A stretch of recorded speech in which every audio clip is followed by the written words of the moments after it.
Hi, I'm Matthew and I'm going to tell you why I'm supporting Brain Tumour Awareness Month this year. Here's my story. I grew up around Brighton, a dynamic and free-spirited city, and I studied hard at school, college and university. And amongst all the growing up and studying, I met my wife Leanne. We were only 17, but we've been together ever since. We've travelled, adventured and have the most beautiful family and successful careers. Speaking of careers, I've worked in the NHS for 15 years now. I love the challenge of making services work for patients. Life was really going to plan until in October 2023 I had a seizure which led me to being diagnosed with an astrocytoma. It's a type of brain tumour for which there is currently no cure.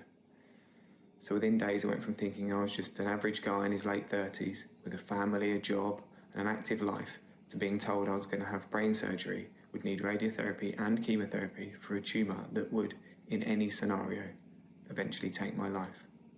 From that moment I knew I had to give everything to make sure my time had the meaning and purpose I always wished it would. But it's not been easy. I've had 17 months of near continuous treatment and spend a lot of time in hospital.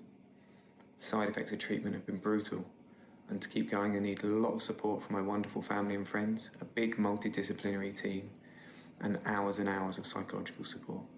The Brains Trust have played a huge part. They supported me to access second opinion on my complex treatment plan, provided me with a peer supporter, and invited me to join support groups online and in person, all of which have been invaluable. So I'm grateful to be sharing my story today for Brain Tumour Awareness Month, because we need to talk about the fact too many lives are devastated and taken by brain tumours. Too often it's left to charities like Brains Trust to pick up the pieces, and it's time this changed.